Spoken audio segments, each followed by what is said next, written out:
This episode of the Blue Grit Podcast is sponsored by Saving a Hero's Place. Their gala is September 23rd in Biloxi, Mississippi.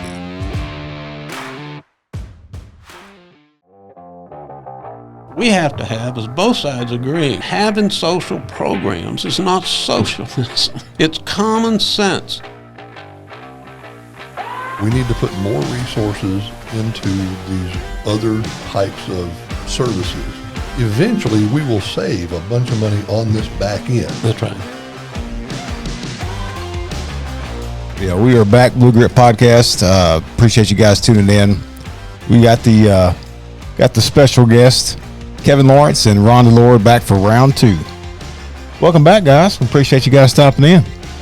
Glad to be here. Absolutely. Before we dive off into round two, you guys hit that subscribe button, like button. We appreciate you guys tuning in.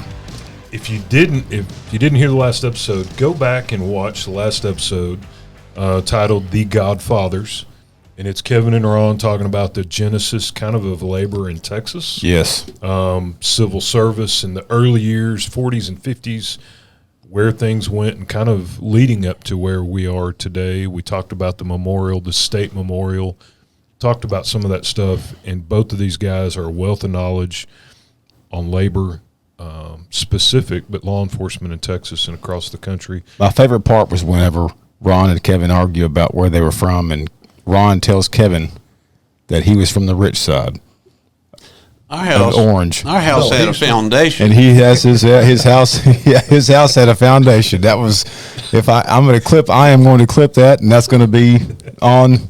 And it's important to understand when I didn't say pier and beam. I said beer and beam. It's and Jim Beam bottle. Yeah, exactly. That was the best part. I went back and watched it the other day. So anyway. That was awesome. Yep. We just finished up the conference. We have the National FOP Conference coming up here in a couple of weeks. Ron's going to be at the Big 50 speaking. What are you speaking on there, Ron? Well, kind of what you want to talk about today, about reform, kind of my things from my book. I started watching what was kind of going on and tracking these reform elections, what union, association, or lodges were doing and what they were doing right and wrong, kind of what happened in 2020, a little slowdown in 21. There's still a few coming up in 22, 23. I mean, we just had, Austin election in San Antonio, and L.A. County passed one in 21, a big reform that moves money from the county away from the sheriff's department to community activities. And the unions fought it and tried to sue, and the court said it's constitutional. So just what's happening, and if you're in a group and you think it will not happen to you, I think you're just kidding yourself. I mean, it's probably not coming to Borger, but almost the majority of all the police in America work in a blue city. Fort Worth's probably the largest city that's in a red county. So if you just look at the map and you see the little blue spots, that's where all the police are at. And the crazy thing, the contradictions, you mentioned the changes that are coming. And if you think the circus can't come to your town, you hide and watch. We were talking before we came on. Asheville, North Carolina is becoming a Seattle. I saw a news story where the shops are closing, the citizens are leaving, the boutique stores are closing. Everybody's fleeing Asheville, North Carolina. Kevin and Tyler found an article yesterday, if you want to share about what's going on in Oakland. The opposite is happening, and it's all these experiments are happening. Some are at the late stages, and they're trying to figure out it failed, and others are just now starting the whole experiment. And it's odd. It doesn't happen very often that Ron and I agree on things, especially wholeheartedly. But I think we've always agreed that this issue rises and fails at the local level. The local is where where you really have to key in on everything. And what happened in Oakland is, to me, fascinating. The president of the local NAACP chapter and her co-author for this letter, I believe, is president of the Ministerial Alliance there in Oakland. They wrote authored a letter that said these policies, these left-wing anti-police, defund the police policies have been disastrous for our communities, for our city. We have got to put more resources, more funding into our police force. We've got to go out and enforce the law. Our DA has to prosecute criminals because look what's happening to our city. And that's what Ron and I have talked about for these last all the way back to Ferguson and even before Ferguson. The effort, the anti-police effort is very well coordinated, and there's an umbrella organization called Campaign Zero that is behind all that. They wait for focusing events, and then they have a game plan they put out there. But you'll notice it's always at the local level. It's they don't get a lot of traction at the state or federal level. It's always at the local level where things happen, and that's where we have to be most vigilant. I think I took a look at all legislation on reform at the federal level is over for a couple of reasons. Even though at one point the Democrats controlled all three, the two chambers of the president. And the reason it didn't pass when they had that opportunity was because the people who want no police are a very small part of the activist deal.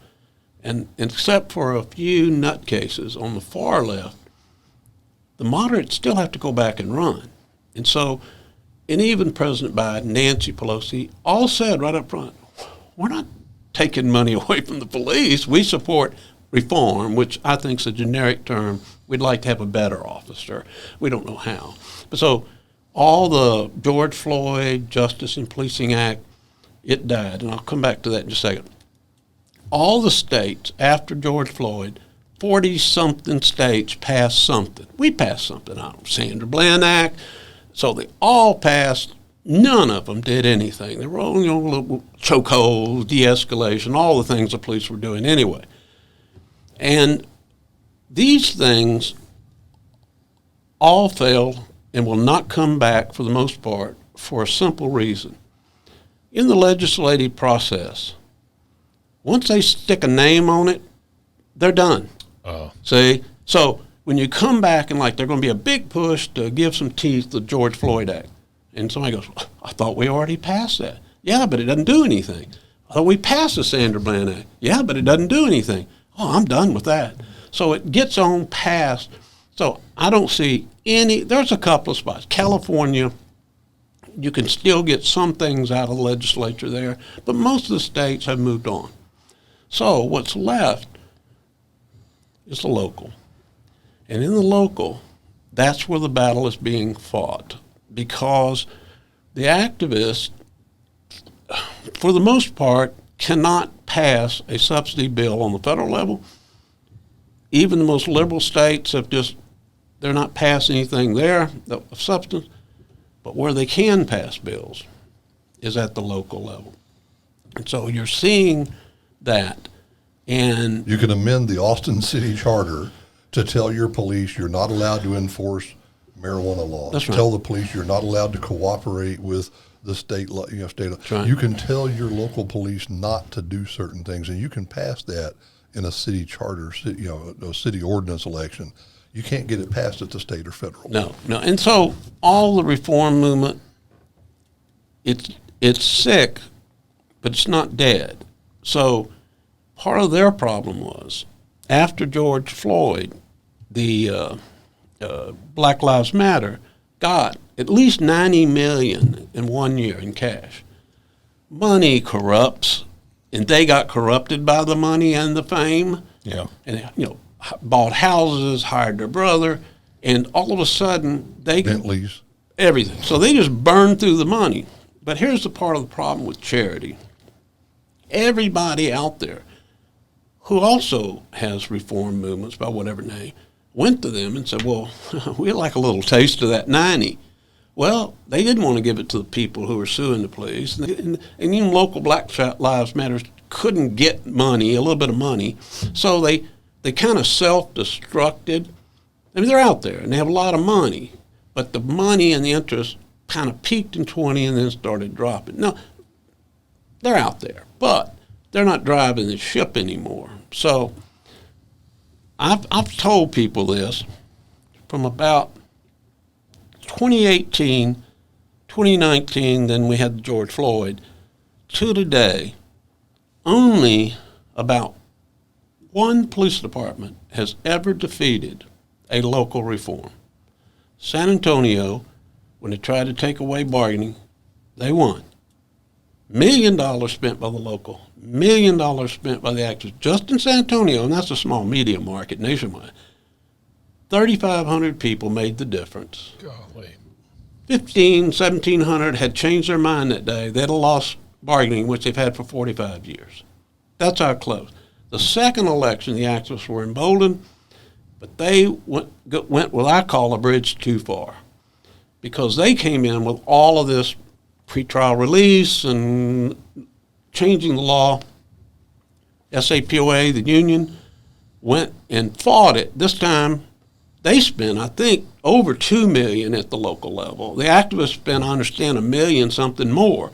And this time, the union ran over them because liberals want the concept of better police, but to remember they own a big old house there and a big old condo, and they didn't believe that they ought to be letting all those criminals out. So the union was able to flip them.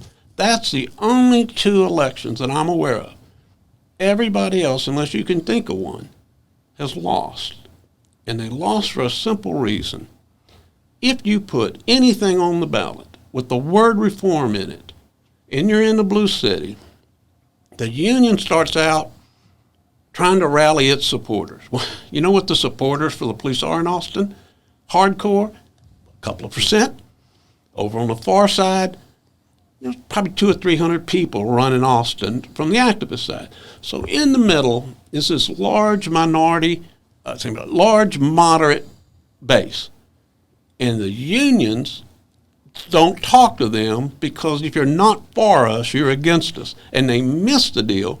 There are things that rich people and moderates, middle-class people will support. But if the word is reform, it'll pass. I don't care what it is. I cringed. I don't want to name names, but during one of those elections you're talking about, the local president was quoted on the news as saying, if you're not for us, you're against us. And I thought, he's fixing to get his butt whipped. Yep.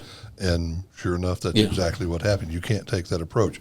We have to, and when I say we, I mean us as law enforcement, we have to, engender our community. We have to engage with them in non-enforcement capacities and get them to understand why cops do what they do the way they do it. There's a good reason why we do it, and what we do very well. We make mistakes. We have problems. We admit that. We do a better job of policing our own than anybody else out there. The better our citizens understand why we're doing it the way we're doing it, the more support we're going to have. Absolutely. We have to take the time to do that. I want to hit on that because just recently, 3 days ago, it was Frisco PD stopped a vehicle. It was a African American police officer stops I think it was a Arkansas license plate. It's a family traveling through Texas. Arkansas license plate, probable cause. Arkansas license plate's probable cause. See, I knew this is where this was going. Or Oklahoma. Yeah. Louisiana. All right. So they're traveling through. Female officer hits in. I think she puts a Alaska instead of an AR as she's running the license plate. She accidentally puts the Alaska. Anyway, which means the next piece of legislation will be a bill requiring training on the 2-digit state. Absolutely. Or we have, or what I'm scared of is this: we're going to have probable cause in order to run license plates. That's what I'm scared of. Which, whatever. So I wouldn't be the wrong afraid. state because they entered the wrong 2-digit. The wrong 2 digits is what happened.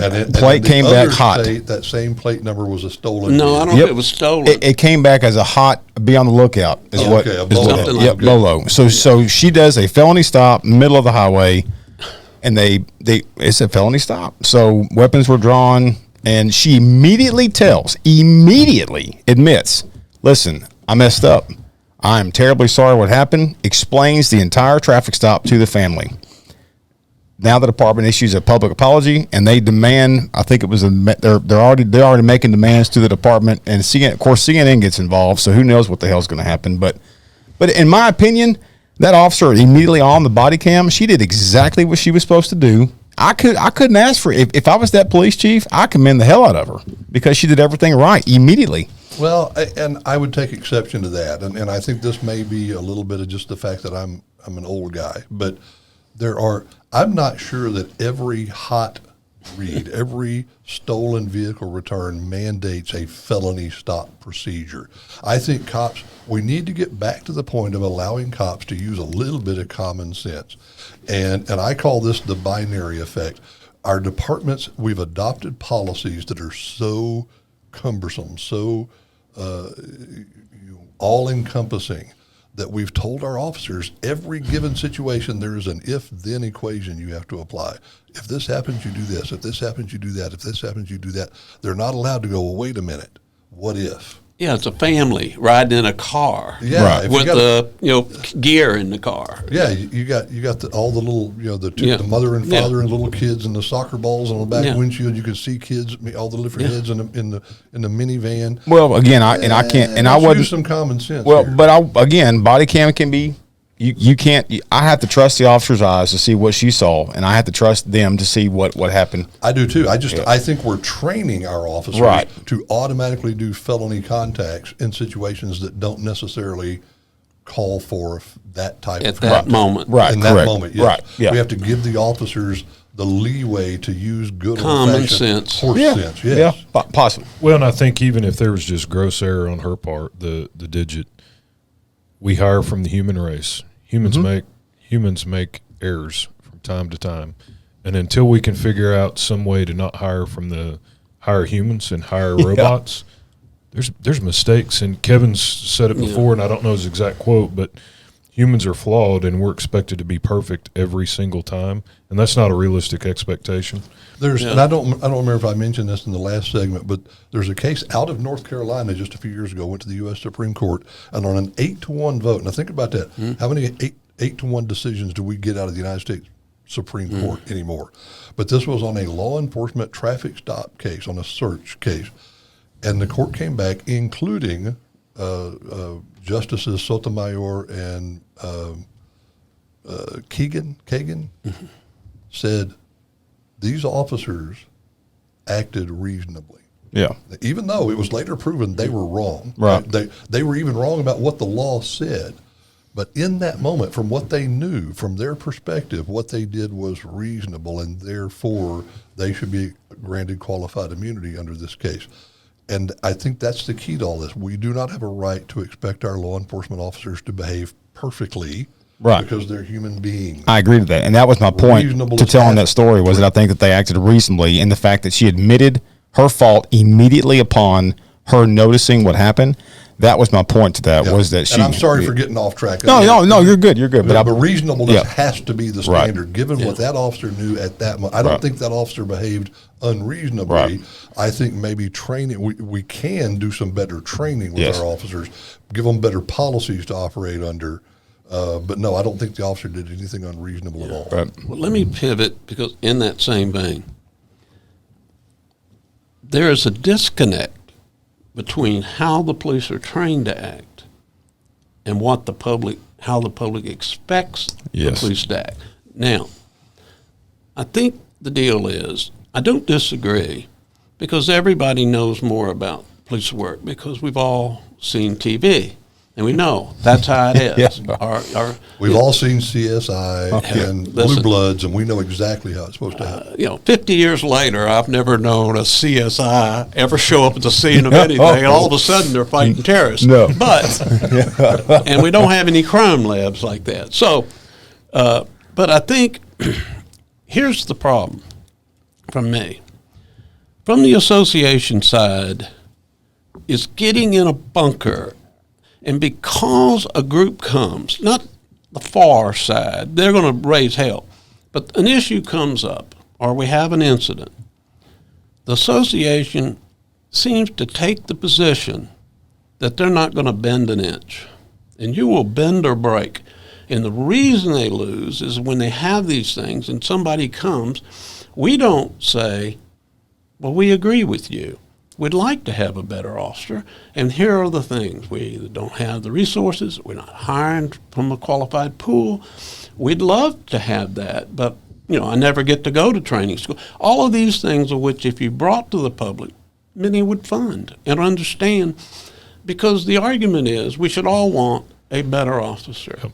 And so I see cities making a fundamental mistake, which is I don't call it lower standards because that always has a racial connotation to it. Let's just say at a moment where people want a better officer, we should be doubling down. I think we're at the moment in Texas that I didn't think we'd ever get to, was where we have wages in many places, I think, above the ceiling. And with no real end in sight. There's an end, but I mean, who would have thought Baytown, Texas, would have a $100,000 patrolman? But they do, because people will pay for that. And so at the moment people come in, I would double down. I'd raise educational standards, I'd raise the money, and because, yeah, but the pool's shallow. The pool's shallow for a lot of reasons. It's not just, Black Lives Matter bad-mouthing the police. It's a generational change. They're also not going in the military. It's just what, but double down. Yep. At this moment, double down and make your standards high that the people paying for it think, well, I like that. We're requiring our training schools are one of the lowest in the world. I've seen some things where it takes longer to be a plumber than it does to be a police officer or get a hair license. We act like we got to get them on the street. 2 weeks later, brother, we got that officer out there by themselves making stuff. In many European countries, Canada and Australia, your process and training could be several years. You're in the academic side, you're out on the street, you may be doing community work, you're back and forth until that's part of your training process and get your education inside of that. We don't. It's all about, we got to have 30 people in that shift, so let's get 30 bodies out there. And I think the associations have got to have just a mental attitude that everybody who wants a better officer is not your enemy. In fact, we get offended on our side a lot of times and go, oh, those crazy, those limo liberals, those demotards, they're all out there telling me what to do. And I've heard many union leaders say this, you don't know anything about my job. Well, I don't know anything about the airplane pilot, but damn sure want him to be trained and sober. And that's what the public's saying. Yeah. Anyway. See, now you're just expecting too much. That's unreasonable expectation. Y'all notice the way he mentions Baytown and $100,000 company points at me. Who negotiated He that? knows, no, he knows. It wasn't me. He knows that I started my You career did. at Baytown making $736 a month, And by the way. today you'd have been the chief and making $150,000. I'd have been long since retired. Oh, yeah, if well, I that's was true. That's a half a century ago. To your point about Yeah. doubling down, we're doing nothing at the moment, and it's not attracting more recruits. We're still in a recruiting and retention crisis. Lowering standards is certainly not the answer. So, I mean, there's got to be an answer. Lowering is not an option. We're where the status quo is not attracting good quality professional candidates, not at the rate we need that's sustainable.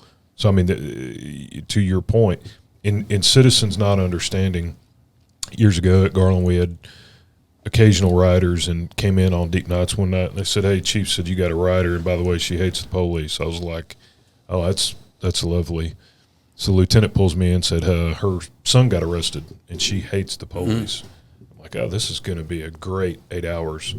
Busy night, we get in service, first call, had to fight a guy, we get in the car and we're on the way to jail, and he's cussing me up one side and down the other, and leave the jail, and she's like, man, I can't believe you have to deal with that. You have to tolerate that. And at that point, I'm still kind of thinking, just stay in the passenger seat and be quiet. Next call we go on, a female is cussing me, spits on me, and we go through, we leave the jail, and she's like, I wanted to slap the nose off that. I can't believe you stood there taking it. And I said, ma'am, what am I going to slap around this female? She's like, if you weren't, I was ready to. Well, by the end of the night, she loved the police, and it was weird. It was a great moment for me. I think it was for her, because I'm like, man, this was super important for her to see the sausage making and what we're doing.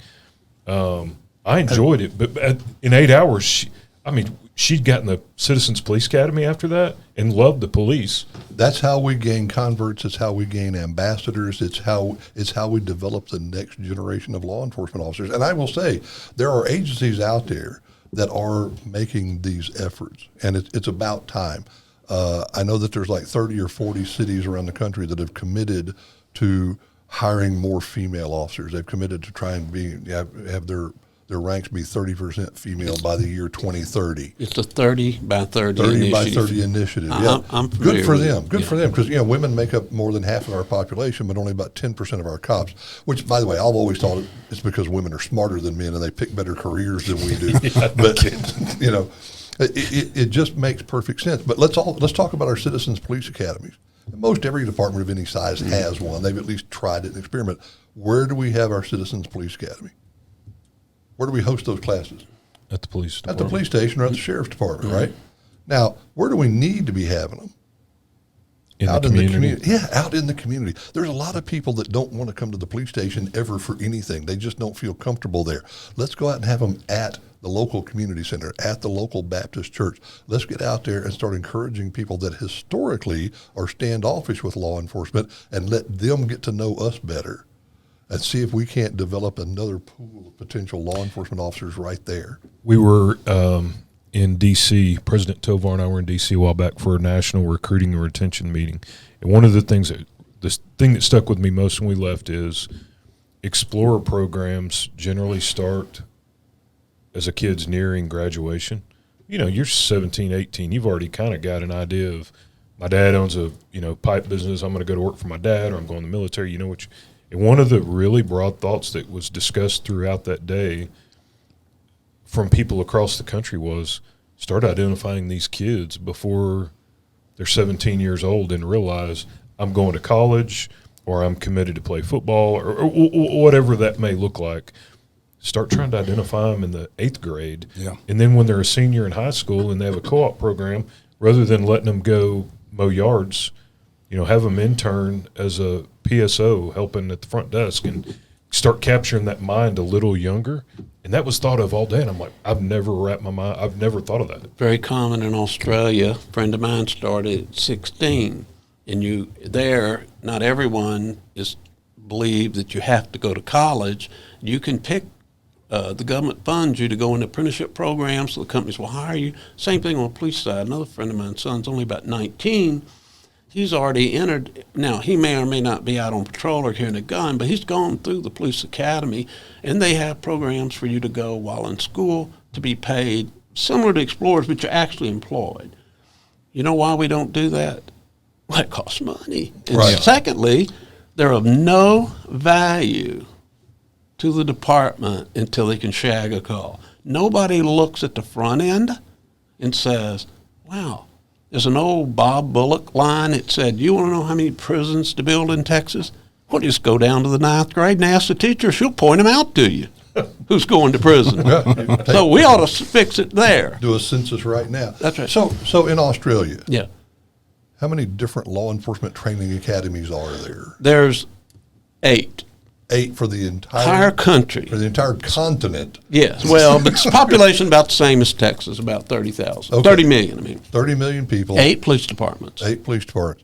New South Wales police force. 21,000. 21,000 officers. That's right. You've never heard of New South Wales Twice police twice the size of Texas. But the problem is, we made a mistake going to decentralized policing, but that was America afraid of national policing in the countries they come from. It's okay. We're here now. Right, but we've doubled down on it in Texas. Oh no, we're just gone crazy. Because we have more law enforcement agencies in Texas than California, Florida, Illinois, and New York. We have more than combined. Canada, Australia, and all of Europe. We have 2,700 plus departments. I'll correct you. There's 2,900. Oh, okay. 200 of them don't have any officers, but they're That's still right. agencies. Yeah. So, but the problem is, I tried to get a bill decades ago to stop every state agency from creating a police force, and Carlos Truon had filed a bill, pretty famous, he's a good guy, to give the health department a police department. I don't know if I told you this, but I blocked it.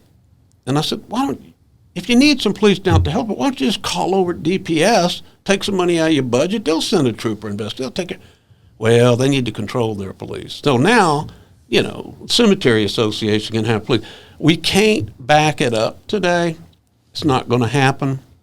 But what they do have, and which nobody likes to hear, we can command from the top down, and we're slowly doing that with TCO with all its warts and ups and downs. Yep.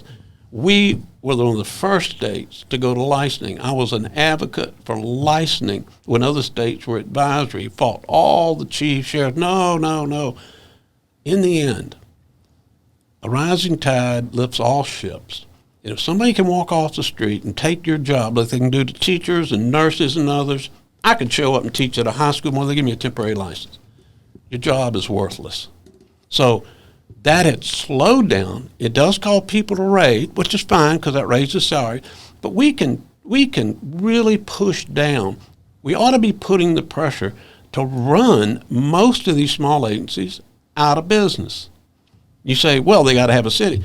Well, California does. And 30% of all the municipalities in California contract with the sheriff. Right. So there's consolidation of efforts. That's There's right. coordination of efforts. That's right.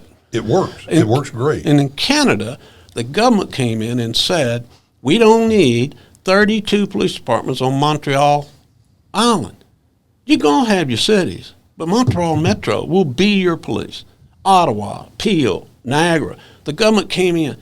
The whole panhandle could be run by DPS. Okay? Yeah. And so, but we're not going to do it. So if we're not going to do it, let's start putting the pressure down. Let's start getting the state to mandate things. I think the federal government ought to be mandated. I know association leaders all balk, we hate the government. I don't hate the government. But things I like and dislike, we're all Americans. I want things. We could mandate from the top that every agency meet minimal training standards and put up money from the federal government. And if, And you're right. A certain amount of that, some baby steps were taken in this latest TCOL bill, the Sunset Bill. We opposed the bill ultimately because of other things that are in it. But there's some good stuff in the bill, and it includes some of that, some minimum standards. Yeah. TCOL will now have the authority that they've never had apparently to terminate an agency license. Some enforcement, some teeth. If they, up until now, if you meet the minimum standards, TCOL has no authority but to go ahead and give you a license as an agency. Even though the next day you fall below those standards, TCOL has never had the authority to say, okay, you're not a law enforcement agency anymore. They will now. I think Senator Phil King's accreditation bill would have been a logical next step in that process. The accreditation process would go a long way toward forcing agencies to become more professional. And you guys have heard me preach this over and over. You cannot make any organization professional from the bottom up. That's correct. Just cannot happen. It's got to be from the top down. That's right. And this is something that the associations nationally and statewide are afraid. They're afraid because they like it the way they like it. And so somebody coming in and saying, we're going to set the floor and we're going to figure out how to do it, then Nowhere, Mississippi, and all these places that have one or two people but could be better served not having 2,900 chiefs, 2,900 assistant chiefs, 2,900 SWAT teams. I think that's what we do. We don't come in and deal with it. Let's just start saying. I had a legislator once come to me and we were getting a bunch of civil service bills. He said, how about we just raise the start? Now, that's when I was trying to get it from 18 to 21. How about we just make it 24? I said, it would be perfect. We would only get people who are matured, at least some. At the time, a lot of people in the military. But I said, we just can't do it. That's just too much. But those type of things we ought to be doing. So, but the associations have to get their mind wrapped around. It's not about you in Sunset or Southside Island, whatever's the name of that little town. Southside Place. Nothing wrong with them. They're probably nice people. But we can't run and get our profession to the point at which the public has trust in us and are willing to invest serious money in us if we worry that some guy can't, be a policeman in there. That city should contract or do it. If they don't, then they got to pay the money. Right. The two big hurdles always have been and will continue to be the money. We've always tried to do law enforcement on the economy plan in this state and in this country for that matter. And we have got to commit ourselves to putting the resources that are necessary to do it right. And two is this concept of we need to be able to control at our school district, at our city, at our county, at our water control district, who gets arrested and who doesn't get arrested. That's correct. And that's not where those decisions should be made. That should be based upon what you did and not who you are. And often those become ingrained in politics, not enforcing the penal code. They become more involved in politics than the penal code. Well, how many city councils have you gone to at these at-will places? Because many years ago when Cedar Park was actually a little town, I represented an officer, his sergeant. He'd been there 10 years, the longest serving policeman. He arrested the mayor's son next council meeting. They didn't need his position anymore. But here's the thought that I ask people to think about, and go back to reform. But the value of Australian system, even though we can't go there, but the value of compulsory, serious standards is every person, regardless of where you live in the United States or regardless if we're talking about Texas, when I'm dealing with an officer, I ought to have confidence that officer is trained and was hired, except for human failure. I'm going to get a professional. You get stopped in Australia, and they have the same similar problem. Every officer in that state and in that country all came from the same training source. They're all trained. They spent years in training. They're supervised. Here. Think about the other benefit of that. In Uvalde, we had the first 12 officers in that school worked for 7 different agencies. They've never, ever, up to 96 at one point. Correct. But the first 12 worked for That's 7 different agencies. No way they ever trained together. No way they were trained to the same exact standards and tactics. No way. And if they were in the United Kingdom, they would have all gone through the same exact training regimen. They would at least know what to expect from each other, and that's what didn't happen in Uvalde. Even if we left the 2,900, but the standards were trained. Uniform standards. And mandated. And if you couldn't do it, then contract with someone who has the money and spread the cost out. And here's the other problem. You have to have an entity that has the authority to enforce all that. Yes. And that's, in our case, it's the Commission on Law Enforcement today. Which has never had the funding, the resources, or the authority. We've got to get to that point. When I was dealing with that, I opposed TCO having investigatory powers over individuals. Agreed. Because, and that came from a case up in the Dallas area where some chief got in trouble and the DA didn't indict him, and then they go to TCO and say, well, why aren't you doing it? And there was another case that involved a famous Port Arthur senator whose business was investigated by undercover Galveston officers, and he went down and filed a bill to let TCO fire him because he couldn't get him fired. Well, didn't do anything. So, but I am okay with the standards. Individually, I'm okay as long as you give all the at-will officers just cause for dismissal. And due process. And a hearing examiner. Yeah. So then if TCO comes in and says, well, we're just taking that guy's license because we don't like the way he did because some politician showed up down at a public meeting, that's what I tried to explain to this senator was, you're going to come to Austin, file a complaint on some officers 300 miles from here, and make that officer get in their car and come down here and defend himself when his own department said he didn't do anything wrong. I said, that's not right. But aside from that, anyway. Every step in that process, the 2 sessions we went through on this damn TCOL, sunset, reauthorization, every step along the way we argued. And again, this is me and Ron agreeing on something. Put due process in there for the cops, and we're on board. Yep, I am. Put due process, put a just cause clause, it could be 2 sentences long. You can't be terminated without cause. That's fine. And if you're terminated, you have the right to appeal it to an open public hearing in front of somebody, an independent person. Yes. I'm 100%. That's all we got. I don't believe in at-will employment. I know that's the big thing in states. I don't believe in it for public workers because it breeds corruption and it breeds political interference. Yep. And all we have to do is look back at Texas pre-civil service, look back the Houston Police Department, in any given election cycle, was being run by the KKK prior to the 1940s. It's just, if you go back through our history, people keep talking about, well, the police department needs to do what their local community expects them to do. That needs to be controlled there. Well, Bull Connors was doing exactly what the community of Birmingham expected him to do. When he turned the fire hose on those protesters. All right. Well, go ahead. So let me ask you here. Defund became a 4-letter word, and they loved that word. Now they're having to run from defund. Reform is reimagine. Reimagine. It was reimagined. Well, nobody knows really what that means.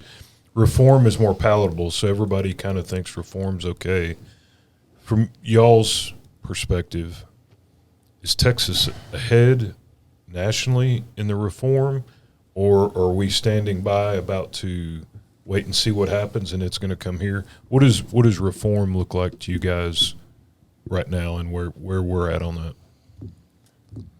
First of all, I will argue that they did have an idea of what they meant by reimagine, because if you went to the Black Lives Matter, Campaign Zero, Austin Justice Coalition websites, they all had on there as part of their objectives, imagine a world without police. Yes. So they did, in fact, have that as part of their agenda. I personally think Texas is still better off than a lot of the other states in this union. We have had our legislature consists of people who are at least have not gotten pushed so far down that road. And I'm talking about Democrats and Republicans who step back and go, wait a minute, this is really not good public policy. This is not a great idea. Even when we're working with people like Royce West, he understands the need for good, strong, viable, professional law enforcement, and he's not going to vote in favor of something that does away with that. Yeah, I think, defund took off.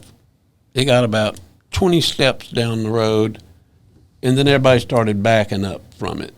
It was. So if you look at Minneapolis or Portland, Seattle, those were the big ones to another. So it all came, and then they realized, well, really can't defund. Only the far anarchists believe that. It's a very small percent. So they realized it. Then it became, let's reallocate. That's what happened in this L.A. County bill that just measure passed, but also what happened in Austin. Well, we're just going to, if we didn't send the police out there, if we didn't stop anybody on traffic, and we hired all these social workers and had all these social programs, we'd all be better off.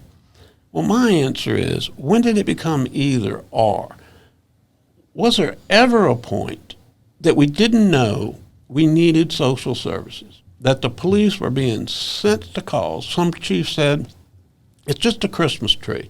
And everybody just hangs another duty on there. Oh, you're up all night? Go get that dog. Hey, you're up all night? There's a lady mentally ill over here. And go deal with that, or her child is tearing up. I'm thinking, wait a minute. All this stuff, well, the police shouldn't be doing it. That was 1969 when I started. So if we'd known that all along, then where would a place like Austin, who could have had 24/7 mental health professionals, there are a few places that are doing it now or have some squad, but to the degree of which we need, where the majority of calls which end up in some type of shooting is almost all involve someone on drugs or mentally ill. There's a few real robbers, but a lot of those are people suffering mental health crises. I say 80% of them. I think the mental health issue is the perfect example of what Ron is talking about. If we want to save money on law enforcement, on corrections, on our criminal jurisprudence system, we have to get better services to people who have mental health issues, who are getting into mental health crises. But we have to do both for a while. Right now, the number one provider of mental health services in every county in Texas is the county jail. And if you think about just how appalling that is, the problem is that when people get into a mental health crisis, it's typically at 3 o'clock in the morning. Their family is at their wits' end. They don't know what else to do. They call the police. Now the police officer gets there, and this poor deputy sheriff or police officer sitting there going, okay, how many options do I have? Let me pick the good ones. okay, wait a minute, there aren't any good options here. So the cop is put in a position of having to choose the least bad option available at that moment, and that typically is put them in jail for something. That, or they have to transport them to the hospital, a local hospital, and if that option is not there, they have to take them to jail. But in the vast majority of counties in Texas, we don't have those services, Right. which is my point. We need to start providing those services up front. Give these families someplace else to take their loved Right. ones to get services before it becomes a crisis that law enforcement has to intervene.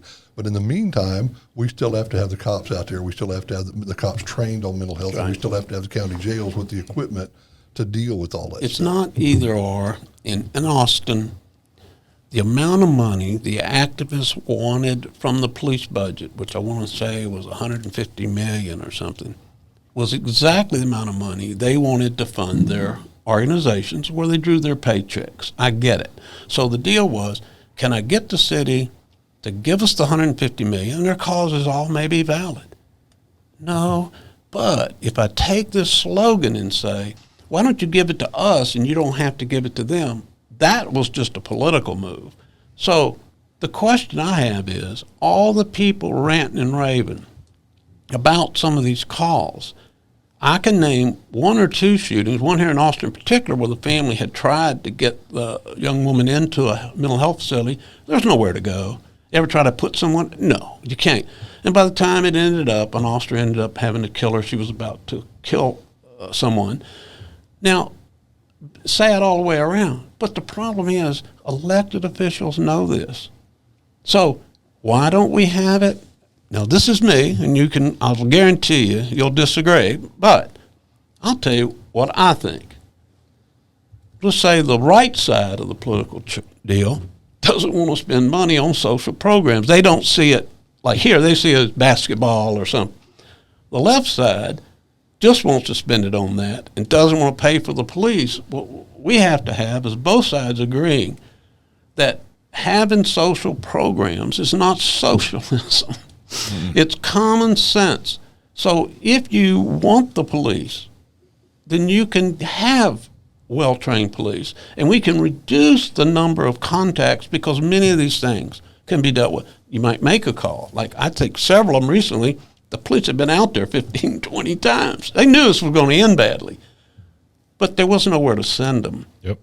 So had they had mental health, now the police stage for everyone. We stage for the fire department to get control. We stage when EMS is in danger. We can stage for the social workers. And when the process is down, we can go on about the business. But it takes a commitment to understand how we're using the police is not the best use of their time. The second problem is that many cities, and it's not, I don't know if it's as bad as it used to be, the police are revenue generators. Traffic tickets and all these mechanical tickets, that's just money. You know, Texas, we did ban the ticket quota, one of the few states. So let's put a stop to that. I don't have a problem with people getting tickets, but when the employer's deal is, well, the police department has to generate millions of dollars for us to run the budget, well, that's just a tax on mostly the poor because people with money just pay the dang ticket. So anyway, that's my, from the left side view. I don't know that that's a left side view. I think I agree that we need to put more resources into these other types of services. Earlier. We will eventually, up front. If we provide these services up front, eventually we will save a bunch of money on this back end. That's right. But we have to go into it understanding. We can't just immediately move the money from here to there because we've still got the problem to deal with in the meantime. There aren't enough police, but there is a number of which they'll be standing on, bumping into each other. But the problem is today, that's not the problem. Today, from school lunch programs to figuring out how to deal with two people working and latchkey kids, we already know. We can start seeing those kids showing up. So we have to look at it, I don't like to use the word holistic, but holistically, what can we do to change what we're doing? We're a very wealthy state who could do a lot of these things. And I think if we'll focus that over time, we'll get closer closer to what we want. There is no panacea. As you've said, I'm okay. Police officers go out, there's an incident. I think I trust the justice system. They may be tried, they may not. The least amount of politics we can get in it, the better. We can't get it all. But I'm okay with that. The officer has the ability to defend themselves. Mm-hmm. So let's go forward with that. And then I think we'll change this paradigm. But we're not doing that. We've allowed too many of these decisions to be done on a political basis as opposed to saying, what could we do to make it better? Well, I'd ask Austin, who would put $300 million into buying homes for 3,000 people. Well, how about doing that? Because every day the police are down there at that, they're all dying of fentanyl down at the homeless shelter. Yeah.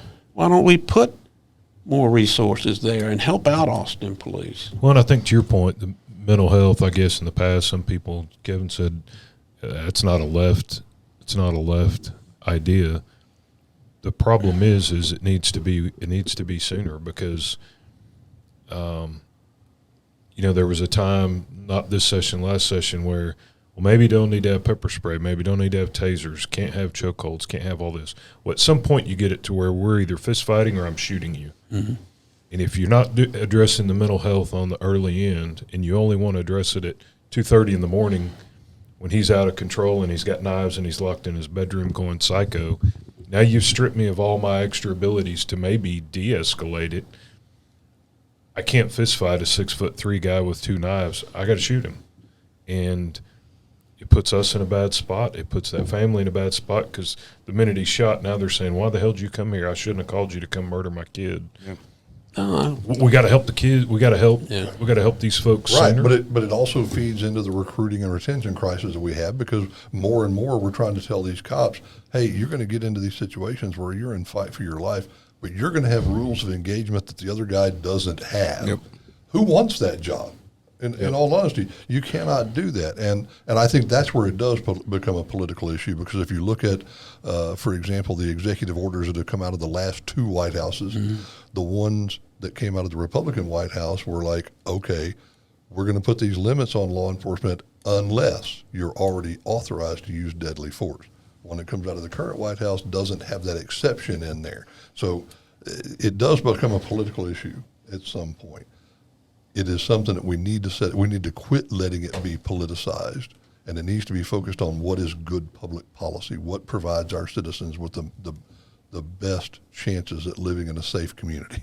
And stop setting our members, our law enforcement, up for failure. Yes. Well, I think in looking at this, just talking about reform, just a couple of thoughts. It's in your town, whether it bubbles up. I mean, till San Antonio had the first one to repeal bargaining. 80% Hispanic, working town, military town, tourist town, civil service 75 years, bargaining 45 years.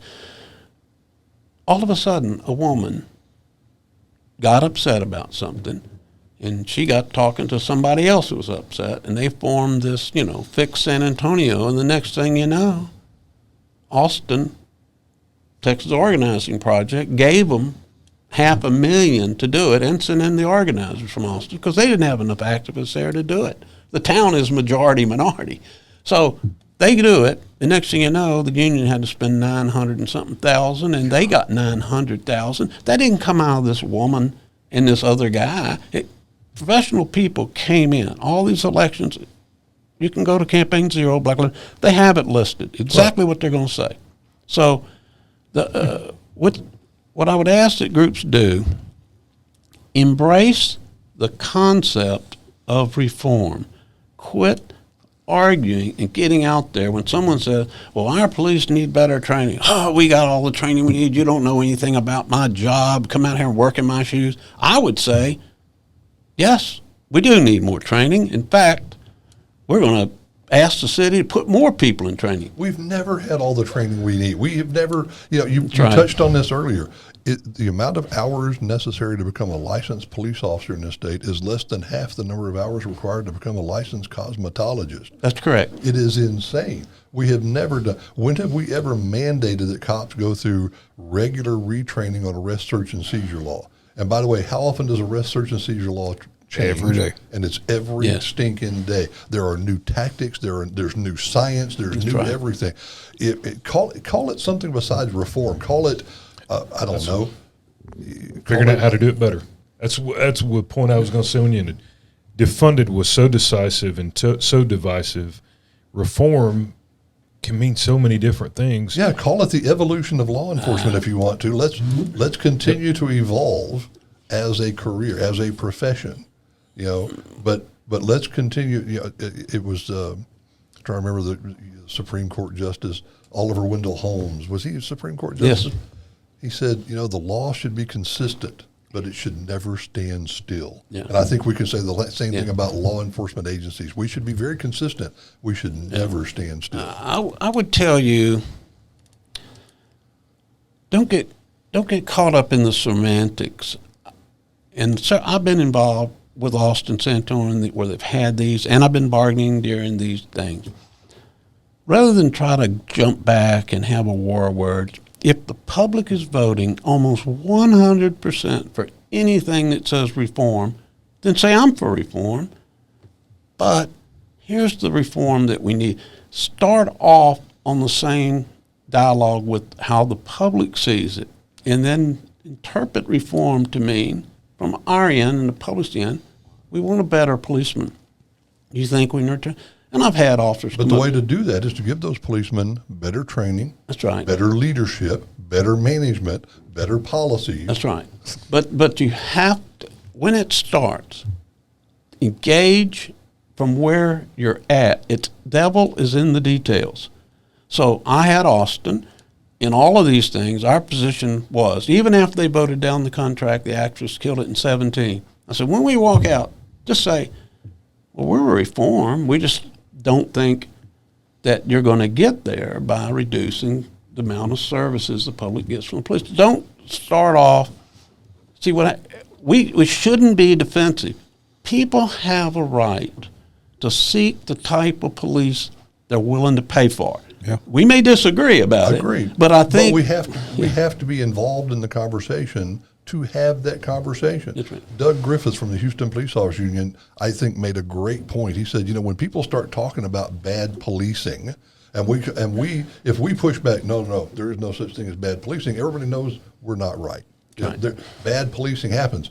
The problem is people equate bad policing with bad police officers.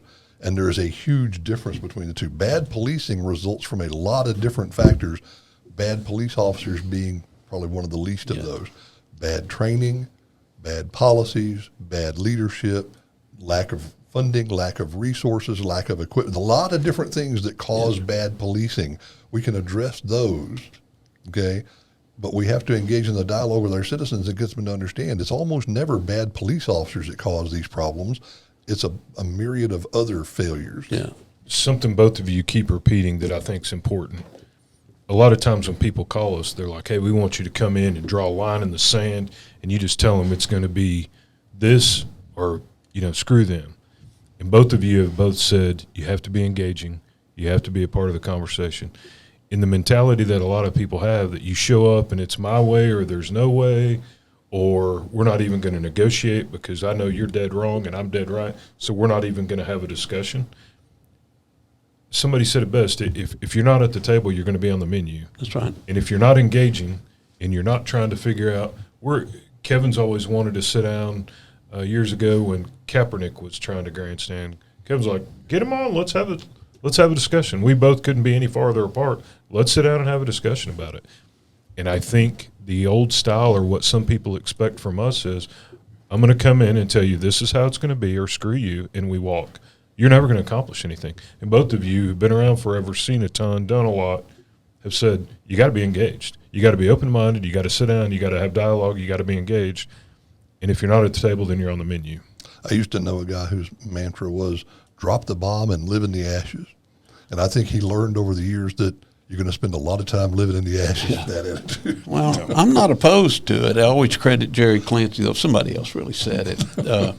But I think it starts, and it's very difficult because the officer out there pushing the car all night on midnights, maybe jaded view of life, having, doing this, and we do have real post-traumatic, and we have, like anything. And it's real easy to become jaded in this job. It is. Face it. It is. But from the leadership standpoint, if you want to lead, then you've got to be able to get to the membership to understand that the decisions that are going to be made in these cities are not in the group you like.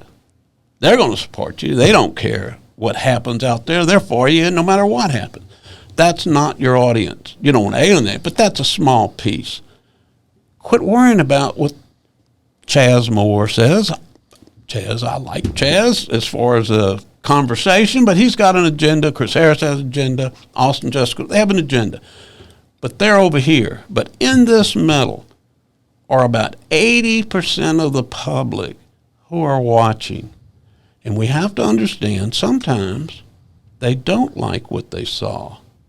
And when there's conversations about what are we going to do about it, and that starts getting into the council, gets in people talking about, that's where we should be talking to those people. Because you can be for better police and not be anti-police. And we don't need to be defensive. A lot of people who I consider my friends around the country, I've seen them, and I just thought, I wouldn't have said that. Yeah.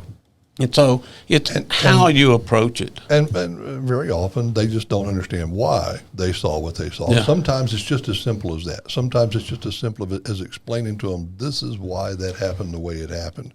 Maybe it was a mistake. Maybe it was good police work, but they don't understand it because they've never lived in our world. The bigger thing though is being willing to take the time to have the conversation. And if we can't explain why we did what we did, maybe we need to accept we shouldn't have done what we did. Right. Well, but that, I always tell everybody, they'll argue the facts or argue the law, all that old story. It's a law school, right? Yeah. But in truth, I always use this line, never defend the indefensible. So sometimes, and I've helped groups, not just in the U.S., I helped a group in a famous city up north where some officers were involved in a racial incident. It was caught on film. They were out of their city. They were drinking. And he said, well, the press is going to be at the union office the next morning, and I was going to say, well, we defend officers. He's doing this, all this. I said, stop.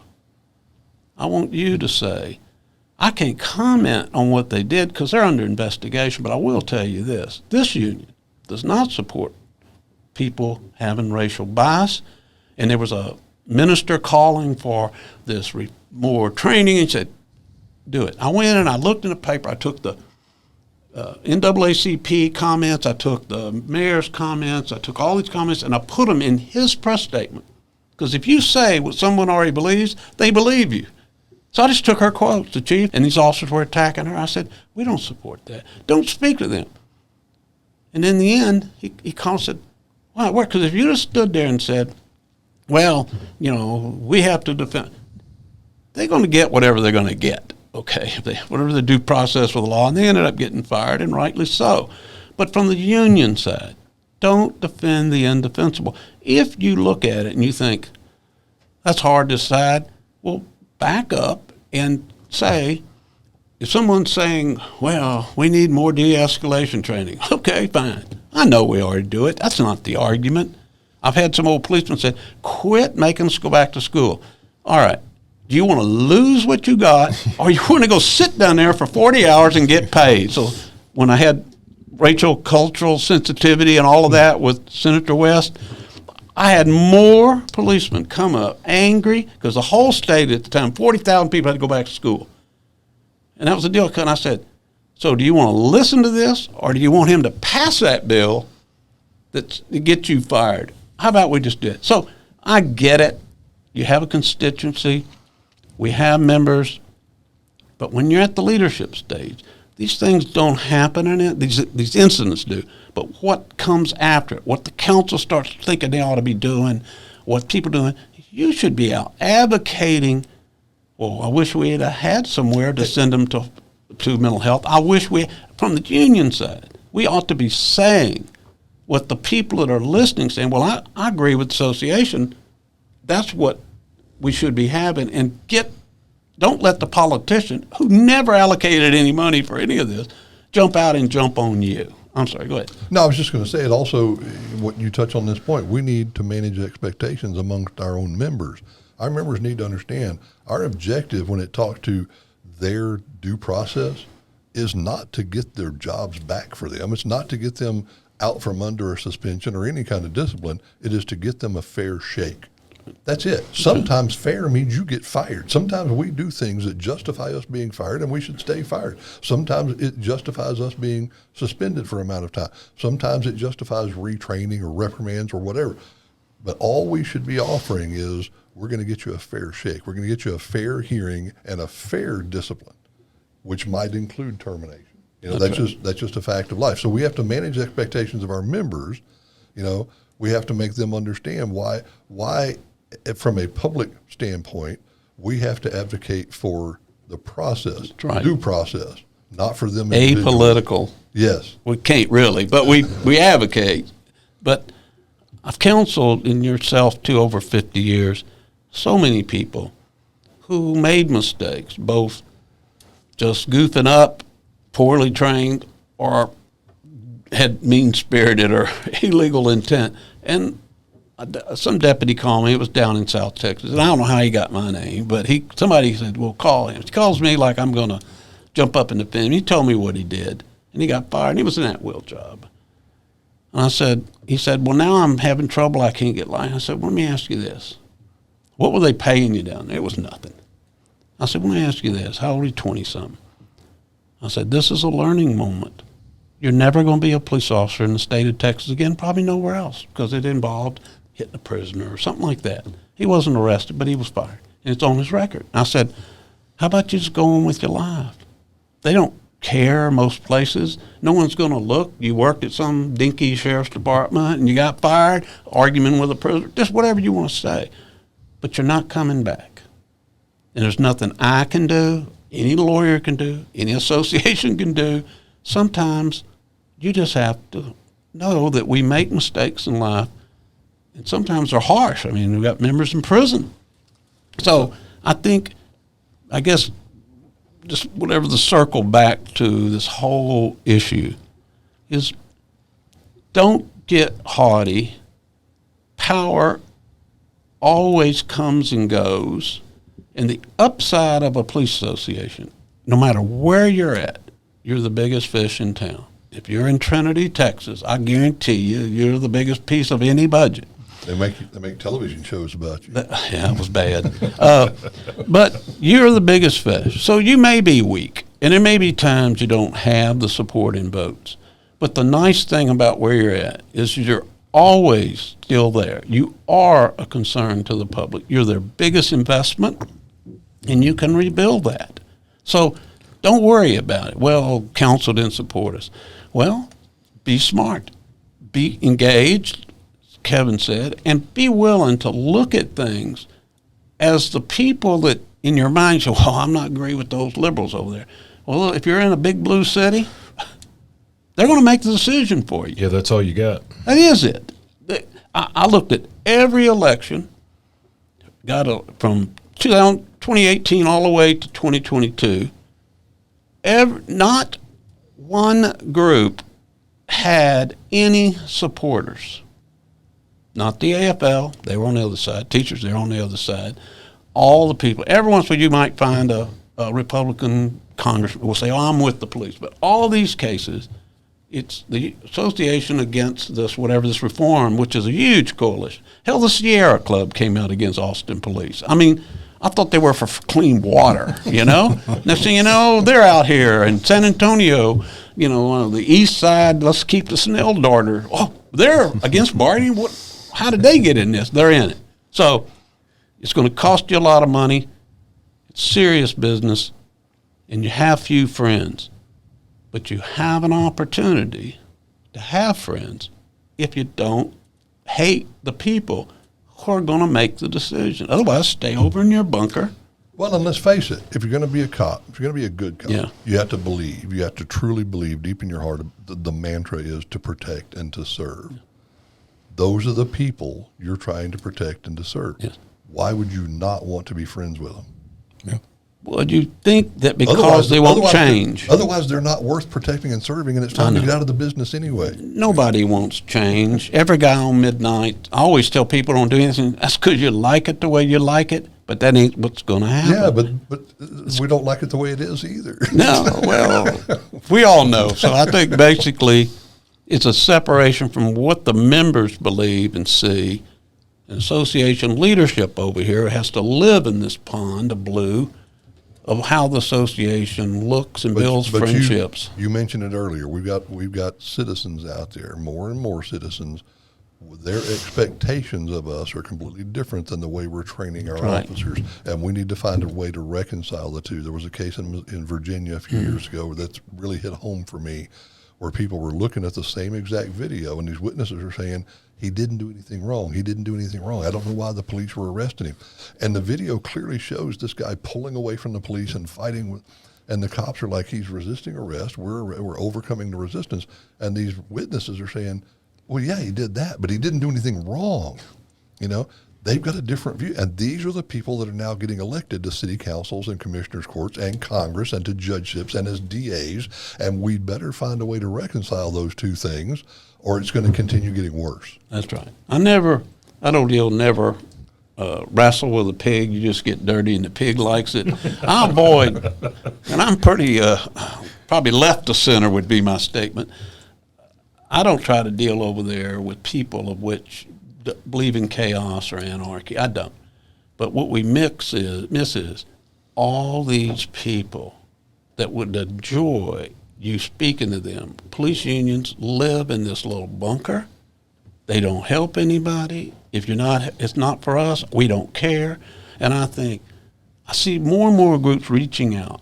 Why isn't the association with all its money and power not helping with the battered women's shelter? Why aren't they getting that? I know they go out and buy kids play toys and stuff. They have these certain deals. Just expand that and just reach out there, because you build up so many chips. And when the day comes that somebody puts something on the ballot, at least you know how to talk to them. We can't stay isolated, because what's happening to our world is outside the police department. And we'll find that 10% of the public that we're dealing with that hate cops, that don't like cops, those are not the people that we're trying to protect and serve. If we'll get out of our cars, get out of our comfort zones and meet with our citizens, we will meet the 82% of our voters who have said repeatedly, we support our police. We want more and better police. We believe in our police officers. We believe in the rule of law. We need to know. We need to get to know them better and quit letting these 10%ers over here jade us. And we're headed that way in Austin. But Seattle, Portland, Minneapolis, and Cleveland all had massive reform. Half the police departments quit. All of them, with far left councils, all have given new contracts to the police, hiring bonuses, including Oakland has a huge hiring. All of them took the deal and went down the road until they just went too far. And then even that far left, remember in Minneapolis, they would have abolished the police department. And you say, yeah, but it didn't pass. 44% of the citizens who voted in Minneapolis voted to abolish the police department. God, that's crazy. 44%. Now, but the people that over on the side say, well, that's a little too much. You know, they've come back. They can't always get everybody to come back because they all just quit and went to the suburbs. Yeah. But they are negotiating new deals and trying to rebuild. The beautiful thing happened to our friend in Seattle, Mike Solon. You know, for a while they were trying to fight back, and you know, is it the far right, is it the far left? And he said one of the things that really helped turn the tide is they quit trying to point out the failures of the far ends, and they made a really intentional effort to appeal to you reasonable citizens. because that's the 82%. Yep. Quit worrying about these on each end, Right. and worry about the 82% in the middle. And he said when they could really see a true turn of events and a true shift in the dynamics there locally is when they quit worrying about, this 6% and this 6% or whatever.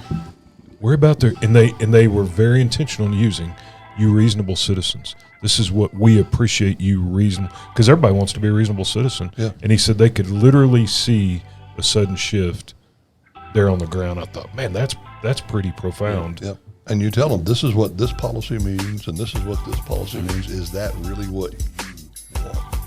They don't. It's No. very simple. People like to go to work and come back and find their television is still there. Yeah. They'd like their kid to walk to school and not be surrounded by drug dealers. And they'd like to go to the ATM without some guy jugging or whatever it is. Now, life is pretty simple for most people. And they see something on TV and it gets the news.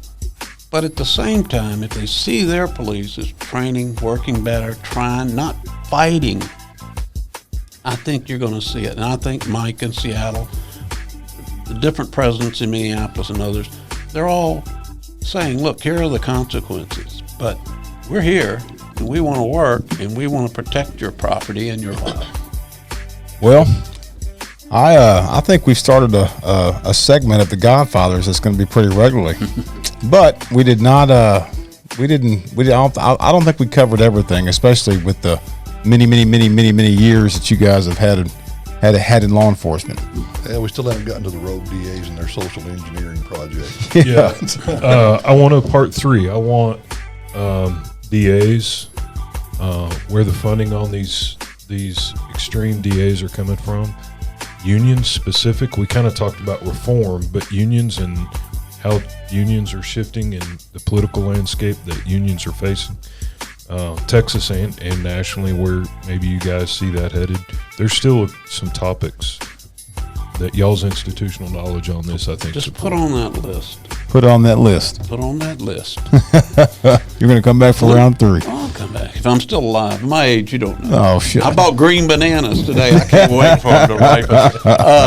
I would put on there police messaging, what the activists are messaging, which is resonating, and what police messaging is not resonating. And I'll leave you on a controversial note. There is no war on the police, and I'll defend that. Oh, yeah. Now, here's a spoiler. No comment is not messaging. Ditto. Yep. All right. Well, this about wraps it up. You guys stay safe out there. Hit that like and subscribe button, and please stay safe. God bless you guys, and as always, may God bless Texas. We are out.